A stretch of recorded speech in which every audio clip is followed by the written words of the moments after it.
Meu Deus, olha só isso! Minha nossa! Isso não é avião! Espere, continue gravando!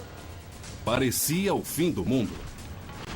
Recebemos relatos de uma explosão. Mas tornou-se um mistério. Está se aproximando da casa, pessoal. Está vindo para cá. O que teria acontecido em 16 de abril de 2008 nos céus desta pequena cidade no interior dos Estados Unidos? Foi como se alguma coisa explodisse e descesse queimando pelo ar. Seria uma conspiração policial? Ouvi policiais falando sobre um objeto laranja no céu. Uma missão militar secreta que deu errado? As características de voo exibidas parecem eliminar a possibilidade de um F-16. Ou algo totalmente diferente? O que vi naquela noite não parecia com nada desse mundo. Este é o caso número 08103. Explosão no interior.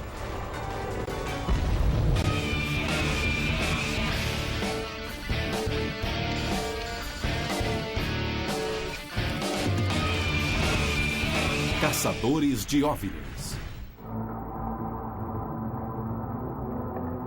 Eu não acreditava em OVNIs até aquela noite, mas agora eu acredito.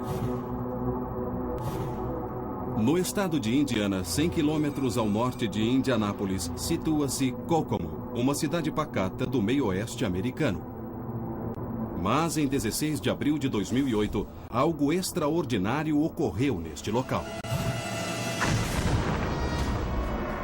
Naquela noite, alguns moradores alegam ter vivenciado um contato de primeiro grau. O que teria acontecido naquela noite, 16 de abril de 2008, aqui em Kokomo? 10h30 da noite. De repente, uma violenta explosão é ouvida por toda a cidade. Houve um grande estrondo que estremeceu a cidade, fazendo janelas baterem e casas tremerem. A onda de choque seguiu para norte, atingindo casas nos condados de Howard e Tipton, se alastrando por um raio de 30 quilômetros. Seria um OVNI o responsável pela explosão? As pessoas apavoradas saíram para as ruas para ver o que estava acontecendo e viram luzes brilhantes no céu. Ouvi uma forte explosão e corri para fora para ver o que era. Pude ver uma luz laranja. Parecia uma enorme bola de fogo descendo em direção à terra. Apavorados, os moradores congestionam as linhas de emergência da polícia. As linhas de emergência estão todas ocupadas. Recebemos relatos de sons de tiro ou explosão. As testemunhas relatam que aquilo foi diferente de tudo que já viram, ouviram e sentiram na vida. Após a explosão, moradores de Indian Heights, Sharpsville e Westfield viram uma formação de luzes flutuando no horizonte. Uma testemunha que deseja permanecer anônima registrou estas imagens jamais vistas na TV. Estas fotos mostram a estranha formação de luz vista naquela noite. Será que os OVNIs chegaram ao interior da América?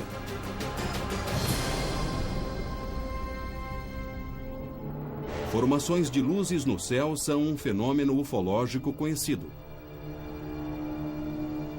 Um dos casos mais famosos aconteceu em Phoenix em 97. As luzes de Phoenix foram vistas por centenas de pessoas e representam um dos casos mais bem documentados desse tipo. O que torna o caso de Kokomo diferente foi a violenta explosão. Normalmente, testemunhas de OVNIs relatam total ausência de som. A explosão ocorreu por volta de 10h30 da noite. Uma teoria diz que o barulho seria um estrondo sônico. Mas o que teria causado? A base aérea de Grissom fica a 24 quilômetros de Kokomo. Mas segundo Grissom e a Guarda Aérea Nacional de Indiana, todos os aviões estavam em terra durante a explosão. Pelo menos é o que diz o relato inicial. No dia seguinte, a Guarda Aérea Nacional muda de ideia. Em um pronunciamento, a imprensa afirma que a explosão e as luzes foram causadas pelos sinais luminosos lançados por um F-16. O que disseram aos jornais contradiz totalmente o depoimento da noite anterior, quando afirmaram que não havia aviões no ar. Para aumentar o mistério, o jornal local Indianapolis Star publicou uma história dizendo que o evento fora causado por uma chuva de meteoritos.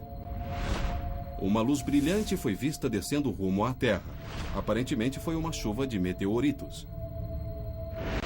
Temos alguns relatos conflitantes, certo? Temos o relato oficial da Força Aérea Americana dizendo que, na verdade, eles não perceberam que havia aviões no ar e um deles acidentalmente quebrou a barreira do som sobre Kokomo. Do ponto de vista científico, dizem que houve uma chuva de meteoros.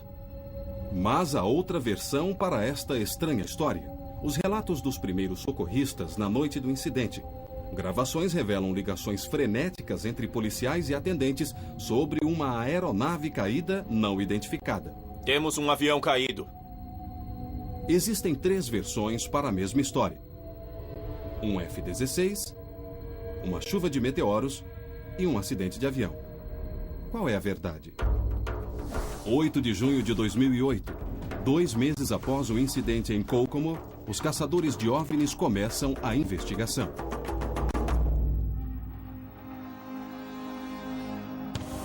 A estratégia é dividir tarefas. Pat Usker será responsável pela coleta de dados. Ele buscará indícios que comprovem a história da chuva de meteoros. Ele também analisará a teoria do F-16. Montamos um escritório aqui para que as pessoas procurem a gente, para que venham até nós com informações. Bill Burns investigará gravações, fotografias, testemunhas e oficiais para tentar desvendar o que aconteceu naquela noite. Não sabemos o que aconteceu, mas quer saber? Estamos aqui para checar todas as versões da história, analisar as evidências e chegar a uma conclusão. Ao longo da investigação, Pat e Bill mostrarão suas descobertas ao Dr. Ted Eckworth. Vou preparar nossos equipamentos para testar evidências fotográficas ou audiovisuais. Com sorte, se começarmos a investigação rapidamente, vamos coletar evidências praticamente em tempo real e descobrir o que aconteceu.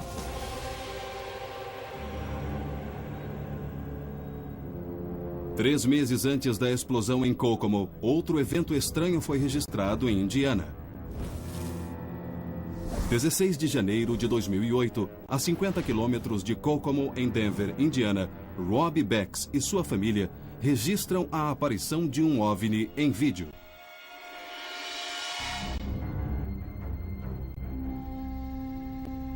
Por ficar a poucos quilômetros de distância de Kokomo, onde as aparições de 16 de abril de 2008 ocorreram, precisamos descobrir se existe alguma relação entre esses dois eventos. A testemunha-chave é Rob Becks, de 22 anos. Ele afirma ter avistado um OVNI às 7h30 da noite, enquanto dirigia para casa. Eu estava dirigindo por essa estrada e vi... sei lá, parecia uma torre voadora. Ao se aproximar, Rob percebe que o enorme objeto é coberto por placas refletoras. Eu não sabia o que era aquilo, não fazia ideia do que podia ser, porque não fazia barulho nenhum. Ele se aproximou e pude ver que tinha uma superfície texturizada. Então, o que aconteceu? Foi pro sul, em direção a Kokomo. Rob entrou em casa e pegou a câmera de vídeo.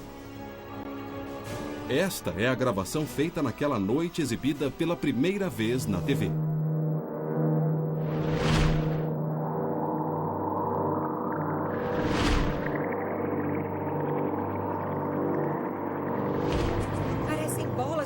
Ah, meu Deus! Olha só aquilo! Está se aproximando da casa, pessoal. Está vindo para cá. O vídeo mostra uma bola de luz fixa que muda de cor. Rob mostra o vídeo para Bill e Pat. Aquilo ali na parte de baixo é um carro, então não se confundam. Por acaso havia um carro passando pela estrada ali? Temos as luzes do carro e as luzes do OVNI. As luzes do suposto OVNI brilham no centro do enquadramento enquanto um carro atravessa a tela. A luz flutuante está em um local onde não há estradas e nenhuma outra fonte de luz. Podemos medir a distância entre a câmera e o carro, se fizermos um pequeno experimento. Assim, podemos medir o diâmetro dos faróis dianteiros e, analisando os dados em conjunto, teremos uma ideia do tamanho do objeto.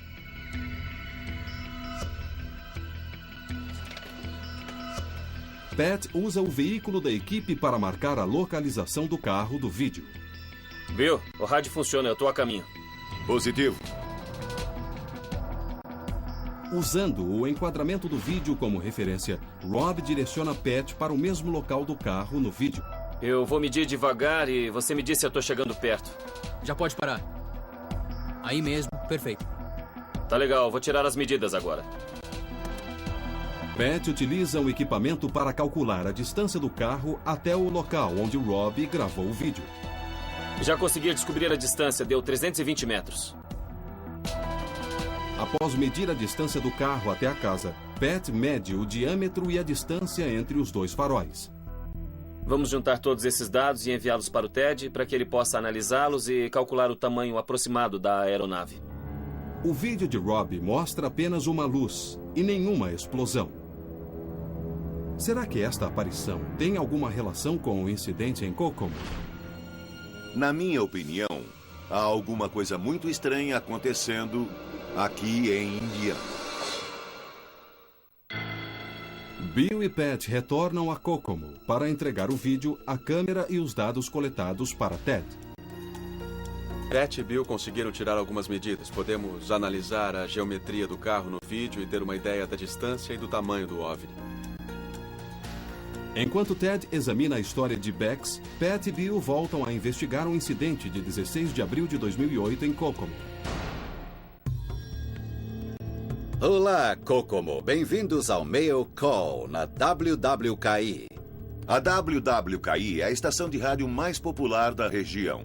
Eles nos convidaram para participar do programa de entrevistas Mail Call para falar com todas as testemunhas e todas as pessoas que viram as luzes de Kokomo. Tinha 4 luzes girando em sentido horário. E tinha cores diferentes. Pareciam grandes bolas de fogo. Cat, você acha que poderia ser um sinal luminoso disparado por um avião? Eu não sei, pois elas não se moviam. Eram luzes fixas? Eram luzes fixas. Quer dizer que essas luzes não se moviam pelo céu. Ficaram paradas no ar por 1 hora. Não poderia ser um avião, com certeza. Podemos sentir que aconteceu alguma coisa muito estranha aqui em Kokomo, segundo o que as testemunhas disseram.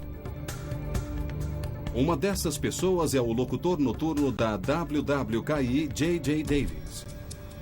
Então, J.J., você estava no ar.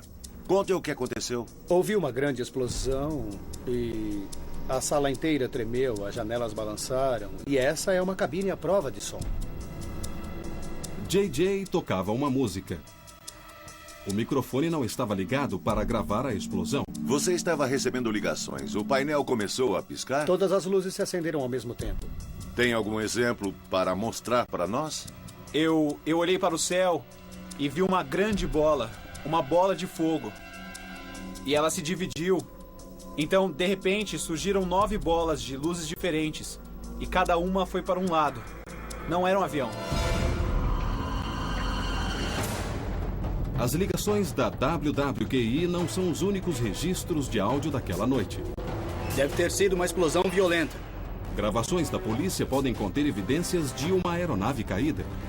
Temos um avião caído. E a tentativa de encobrir o fato. Coloque incidente 1 para ouvir as transmissões. Teria um OVNI caído em Kokomo, Indiana?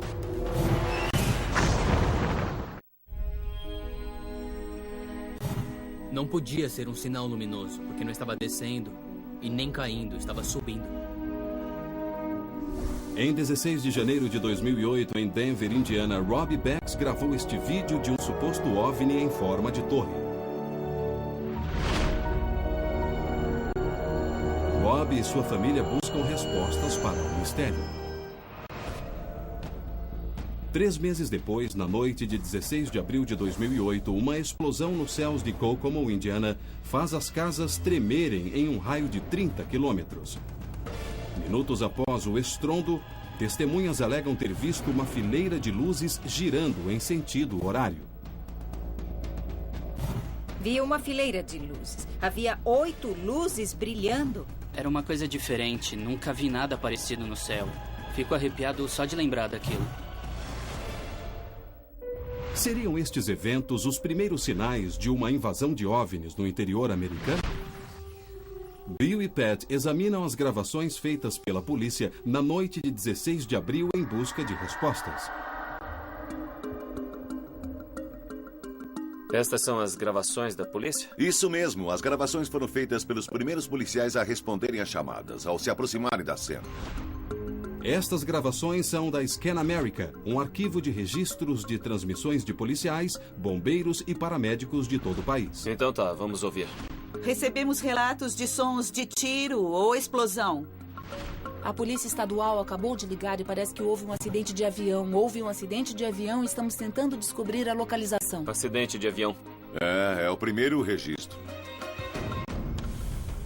A princípio, a polícia acredita se tratar de um acidente de avião. Mas nenhuma aeronave é dada como desaparecida. O que eles estavam procurando?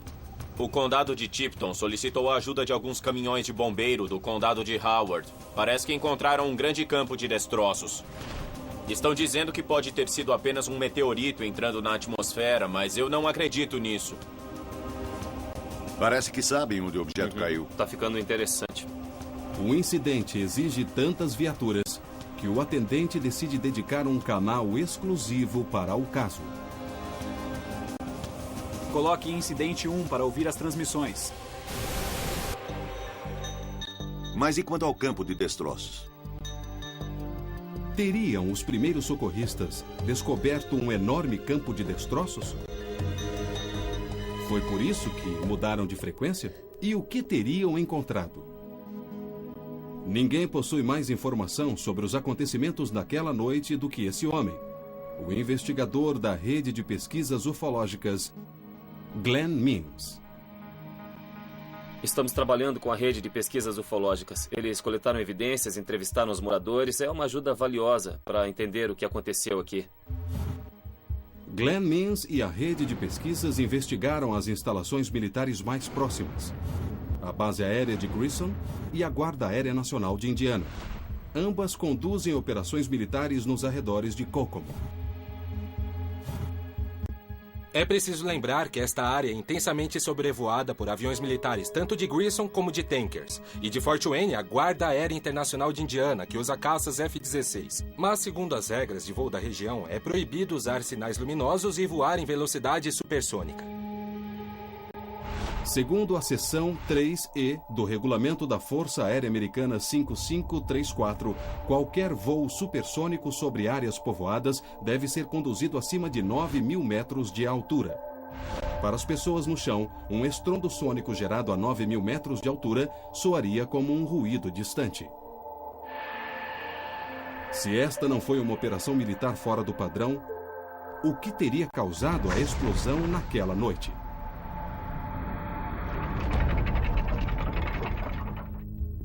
Tem um vídeo feito por um homem que mora perto de Grissom.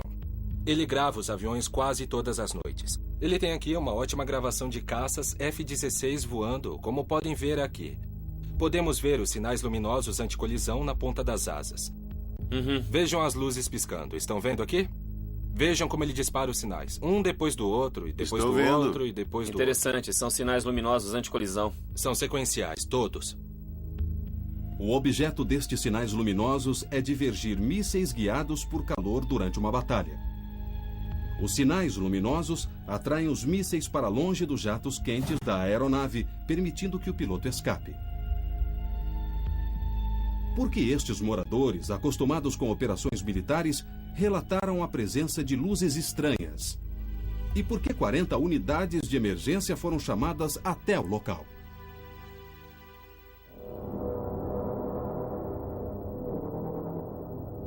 Nossa equipe fretou um avião para sobrevoar a área e fizemos um voo de reconhecimento sobre a região sul de Kokomo, a leste e oeste.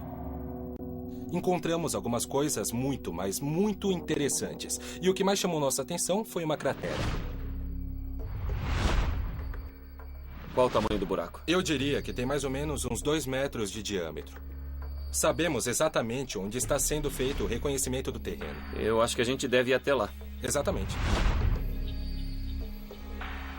Se alguma coisa caiu neste lugar, deve haver algum tipo de evidência. A essa altura, em nossa investigação, é nisso que devemos focar. Pat e Glenn buscam o local onde o suposto OVNI teria caído. Vamos tirar as coisas do porta-malas. Precisaremos das botas. O que sabe sobre a existência desse buraco? Bem, se conseguirmos encontrar a cratera, poderemos determinar se houve um acidente e que objeto caiu no local. Vamos precisar de equipamento para drenar a água e a lama. Desde que as fotos foram tiradas, esta região foi inundada pelas chuvas. Eu tenho uma pergunta para você. Fala. Quantos baldes de água você carrega?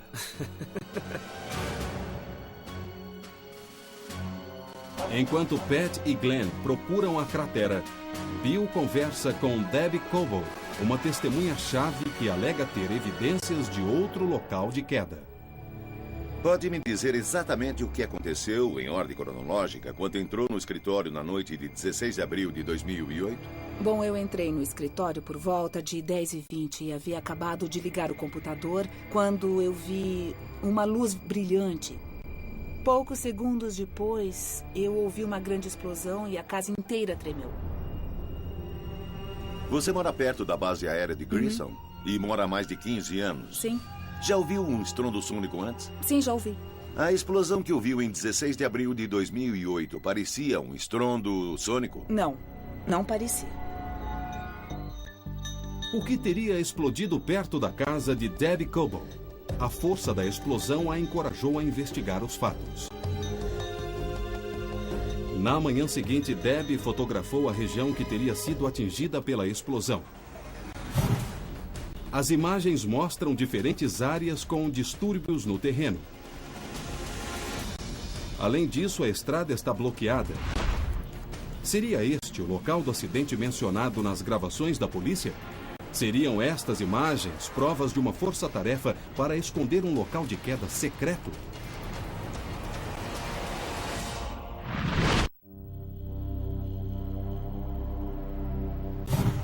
O condado de Tipton solicitou a ajuda de alguns caminhões de bombeiro do condado de Howard. Parece que encontraram um grande campo de destroços. Segundo a equipe de socorristas, nenhuma aeronave ou campo de destroços foram encontrados na noite de 16 de abril de 2008. Mas estas fotos sugerem o contrário.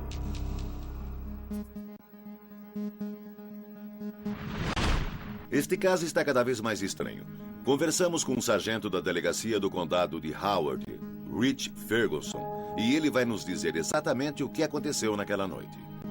Dos 40 oficiais que atenderam o chamado naquela noite, o sargento Ferguson é o único disposto a contar sua história. Pode me dizer quando recebeu a primeira chamada, achou que havia algo errado e onde você estava? Eu estava na zona norte da cidade fazendo uma patrulha. Recebi o chamado sobre uma grande explosão e a linha da polícia foi inundada por chamadas de emergência. Uma dessas ligações foi feita por um morador da rodovia US 31, no número 300 da North County Road, que relatou a queda de um avião perto de sua casa. Atenção todas as unidades próximas do número 300 de North County, na rodovia 31. Temos uma aeronave caída. Por volta de 10h45 da noite, o sargento Ferguson e o grupo de viaturas chegam no cruzamento da rodovia 31 com a North County Road. Este local fica a poucos quilômetros da área fotografada por Debbie Coble na manhã seguinte. Havia 75 ou 80 socorristas, paramédicos, bombeiros, policiais. Todos procuravam uma aeronave caída. E alguém encontrou alguma coisa? Não, não encontraram nada, nada. Se nenhuma aeronave foi encontrada, o que as testemunhas viram nos céus de Kokomo? Seria a mesma aeronave vista 3 meses antes por Robbie Becks? Rich me levou até a casa de Mike Blake. Foi Mike quem se apresentou e disse: viu uma coisa caindo do céu e destroços. Eu ouvi uma grande explosão, corri para o quintal imediatamente e olhei para o céu, para leste. Em que direção exatamente? Foi mais ou menos ali, naquela direção. Certo. Pareciam destroços voando no céu e achei que poderia ter ocorrido uma colisão aérea. Alguma coisa aconteceu naquela noite. Então a impressão que teve foi que alguma coisa se desintegrou em pleno ar. Sim. Não vi nenhum objeto em chamas se aproximando do chão. Em outras palavras, não pude ver nada caindo na terra. Apenas as luzes.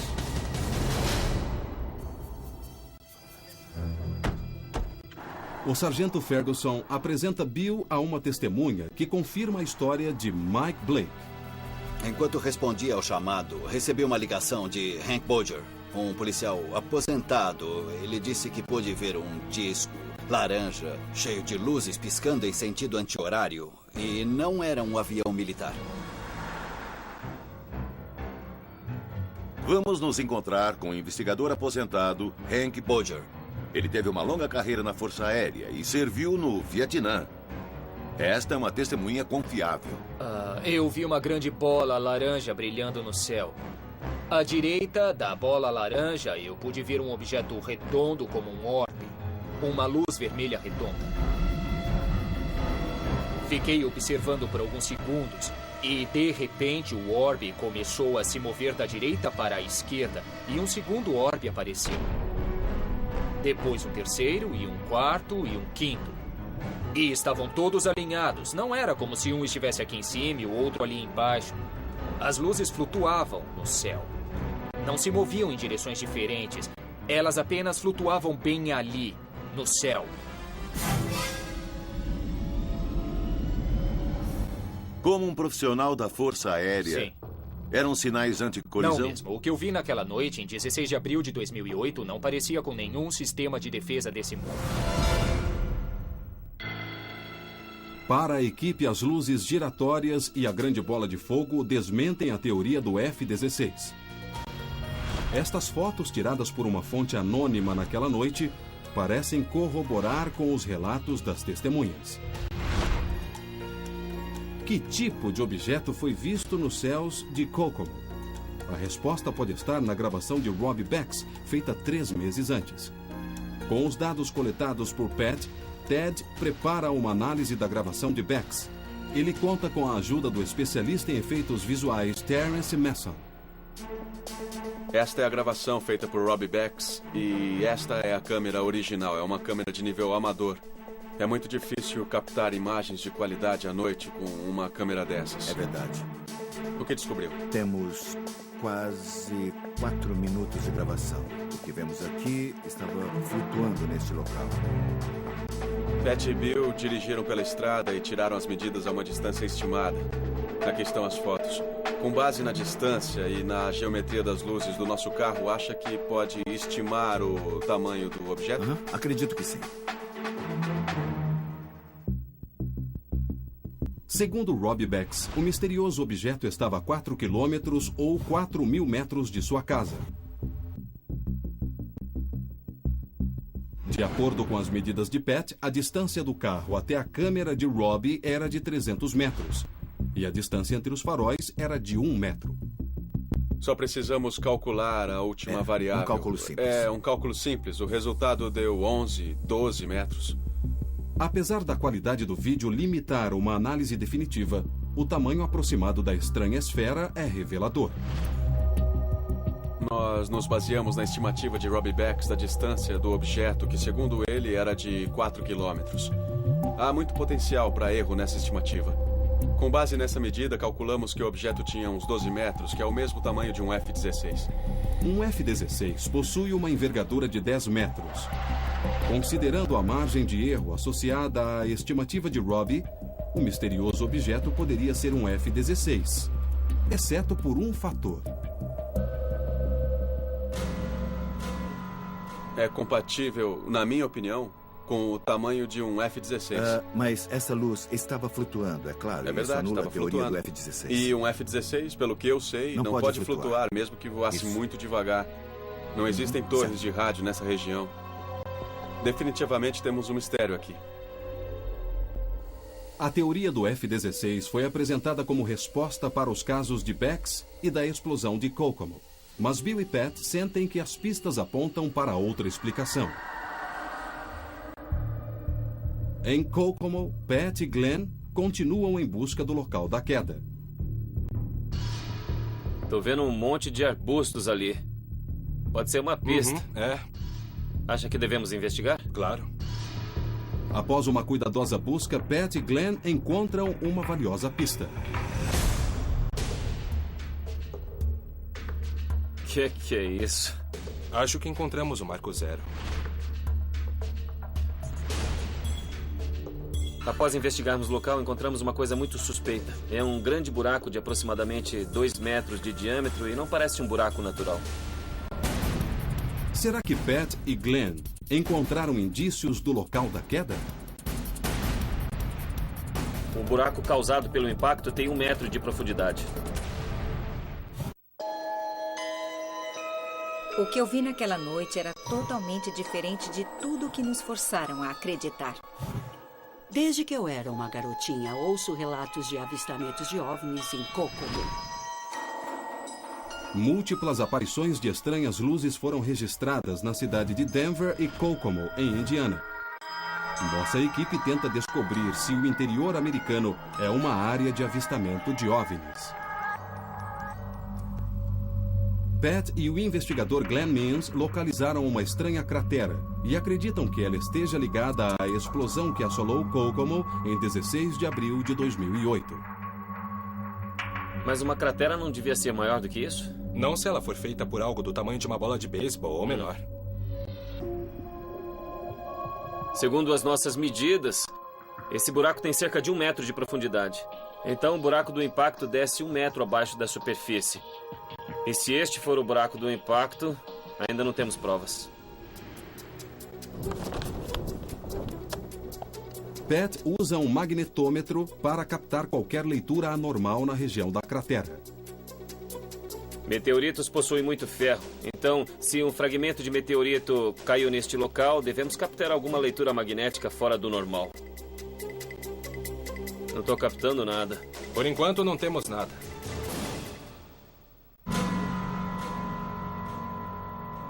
O Glenn e eu viemos aqui na esperança de encontrar alguma pista relacionada à grande explosão. Por isso, trouxemos um especialista em astronomia, o professor Eden Rengstorff, que poderá nos ajudar a entender o que formou este buraco no chão. Fotografamos uma cratera que pode estar relacionada com o incidente de 16 de abril. Acha que essa poderia ser uma cratera de impacto?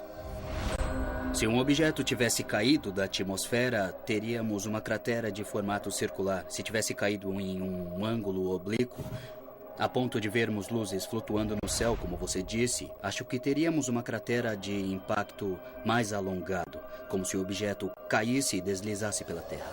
Não foi o que aconteceu aqui. Os relatos descrevem uma fileira de luzes no céu, o que anula a trajetória vertical que o Dr. Rengstorff afirma ser necessária para criar uma cratera circular. Bom, na minha opinião, depois de olhar as imagens, eu acredito que seja apenas um buraco natural. Quando vimos o buraco no chão, achamos que aquele poderia ser o local da queda. Quer dizer, havia uma grande chance de ser uma cratera de impacto. Mas após conversar com o professor Rengstorff, temos que riscar essa teoria da lista de possibilidades. Uma análise minuciosa prova que o professor Rengstorff está certo. A cratera de impacto de Pat não passa de um buraco causado pela erosão. Agora resta investigar a história dos militares sobre um F-16 quebrando a barreira do som e lançando sinais luminosos. No meio da investigação, Bill e Pat decidem contar a Ted o que descobriram até então. Parece que alguns moradores locais descreveram ter ouvido um estrondo sônico balançando as janelas. E os militares disseram que um F-16 sobrevoou a cidade. Eu tenho um plano. Vamos construir um canhão de explosão sônica e gerar o nosso próprio estrondo sônico. Assim poderemos saber se a teoria do F-16 sobrevoando a cidade na noite da explosão passa pelo teste da análise qualitativa. Boa ideia. Ao recriar a intensidade da onda de choque sentida pelas testemunhas, é possível determinar a velocidade, o tamanho e a elevação da aeronave. A equipe acredita que estes dados poderão provar se a teoria da força aérea é válida.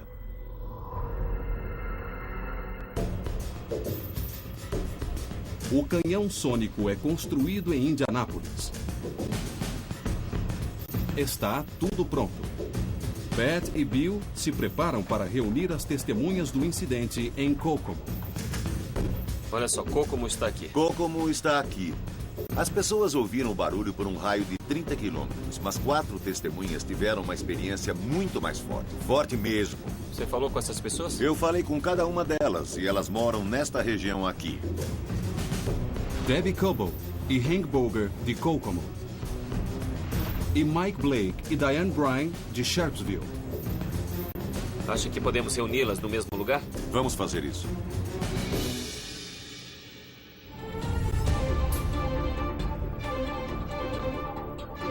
O próximo experimento dos caçadores de OVNIs é no meio da estrada.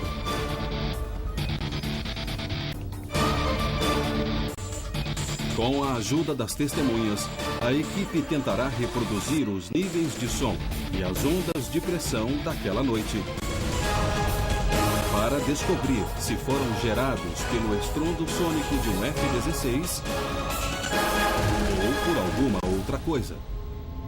Mas o que é um estrondo sônico? Um estrondo sônico é criado quando um objeto se move no ar mais rápido que a velocidade do som. Quando um avião voa normalmente, ele desloca o ar por sua superfície, enviando ondas de pressão do corpo para a atmosfera. O estrondo sônico é criado quando as ondas de pressão se acumulam na frente do objeto. Isto cria um salto repentino na pressão e gera o estrondo sônico.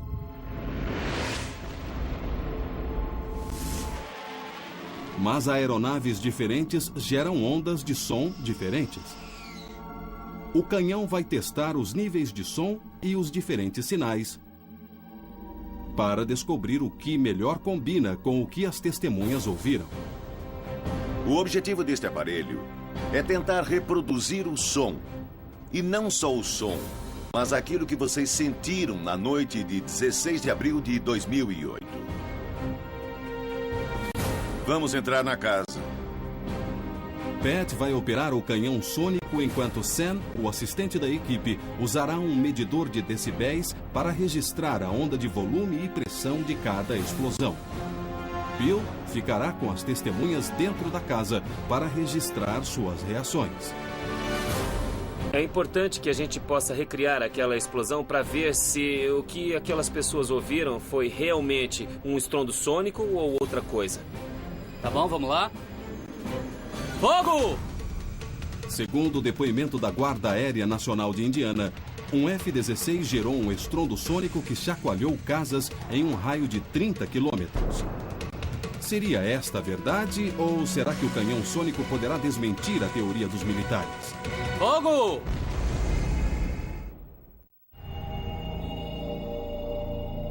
Meu marido e eu estávamos deitados no sofá, vendo TV, e então ouvi uma explosão muito alta. A casa tremeu com tanta força que achamos que alguma coisa havia caído no quintal. Eu cheguei a pensar que estávamos sendo atacados por alguém ou alguma coisa. Bill e Pat descartaram a ideia de que as luzes de Kokomo foram causadas por meteoros. E não encontraram pistas da ocorrência de um acidente. Mas ainda há uma teoria a ser investigada. Quando a Guarda Aérea Nacional de Indiana noticiou um depoimento contradizendo os relatos dos primeiros socorristas em 16 de abril, muitas testemunhas questionaram a teoria do estrondo sônico de um F-16. Eu não acredito que tenha sido um estrondo sônico. Foi muito mais violento. Se eu visse um estrondo tão alto, ouviria o barulho do jato. Mas não ouvi nada parecido. Um canhão sônico foi construído para recriar o som que abalou Kokomo no dia 16 de abril. As testemunhas estão prestes a confirmar se este é o som que ouviram naquela noite. Vamos lá! Mike?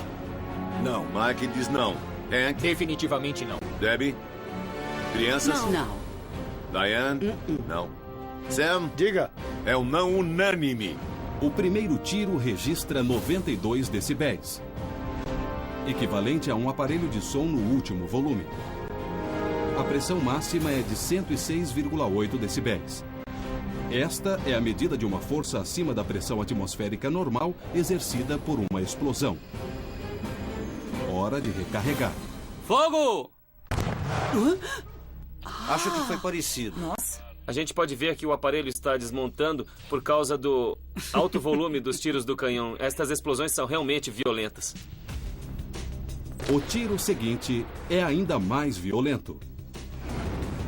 Ele registra 118 decibéis, equivalente ao barulho de um show de rock, e gera uma pressão máxima de 136,8 decibéis. Respondam rápido, Mike. Eu digo sim. Temos um sim? Não. Não?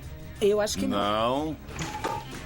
Muito bem, Sam. Desta vez, temos um sim e 5 nãos.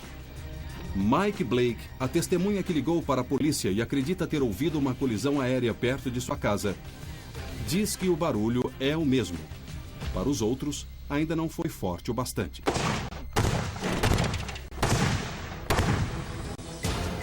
Após algumas explosões, o canhão sônico começa a desmontar. É hora do disparo final. 3, 2, 1. Caramba! Vai quebrar os vidros. Chega. O último disparo gera 116 decibéis de som e uma onda de pressão máxima de 137,5 decibéis. O bastante para quebrar uma janela e destruir o canhão sônico. Muito bem. Todos para fora. O que acharam da experiência? Barulhenta. Muito barulhenta. É barulhenta como a grande explosão? Acredito que sim, sim. Mike Blake diz que sim. Não. Quem é que diz não? Debbie? Não. Ainda não temos uma resposta definitiva. É claro que temos que fazer mais testes. Vamos enviar estes dados para o Ted para ver o que ele tem a dizer. No laboratório, Ted está pronto para dar sua opinião sobre o experimento com o canhão sônico. Basicamente, temos um grupo de testemunhas que alega ter ouvido uma forte explosão. Com o teste do canhão, o objetivo era recriar o barulho que eles ouviram, para que dissessem, sim, foi isso que eu ouvi. Não. Com estas informações, podemos calcular que tipo de aeronave sobrevoou a cidade, se foi mesmo uma aeronave e se a teoria dos militares é verdadeira. A análise final dos testes mostra que a onda de pressão do barulho ouvido por Mike combina com a de um caça F-16 ou F-18, quebrando a barreira do som. Com base no volume, a aeronave estaria a uma altitude muito baixa, voando a poucos mil metros acima da casa. Poderia estar mais alto, mas dificilmente estaria a mais de 3.000 metros de altura. Resumindo, estamos confiantes de que havia um caça F-16 sobrevoando um bairro residencial em velocidade supersônica a cerca de 1.500 metros.